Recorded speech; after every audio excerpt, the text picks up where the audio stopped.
Night overlooking San Francisco's Mission Bay, and we noticed a lot of tents popping up in the area. We wondered, where are they coming from? The KPIX5's Betty Yu got some answers tonight.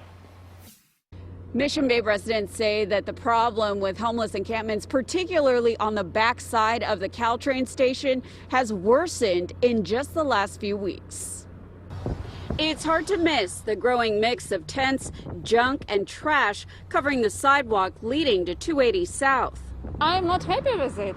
Actually, it's getting worse and more people, homeless people there, and with tents and bicycles. I drive to work at 5 o'clock every morning in South City, and sometimes a lot of people are already awake and in the street, and a little nerve-wracking, don't want to hit anybody.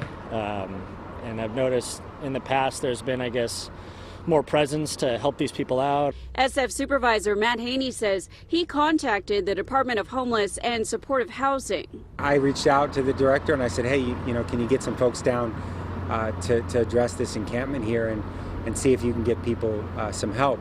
And he said, well, it's a question of having enough rooms for people.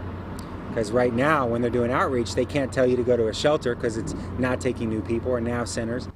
Haney says under the CDC's guidance, the Department of Public Health is not doing so-called sweeps during the pandemic. Moving and mixing people would further increase the spread of COVID-19.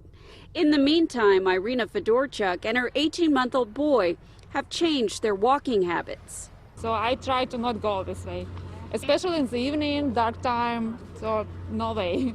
Across town in the Tenderloin, Haney says the problem is improving since the pandemic began. Today's tent count was just over 200. It was more than double that 6 weeks ago. He says most of the homeless people that moved have been placed in hotel rooms leased by the city. Tonight I reached out to the Department of Homelessness and Supportive Housing, and they directed me to the Department of Emergency Management for this matter. They have not been able to provide comment. In San Francisco, Betty Yu, KPIX 5.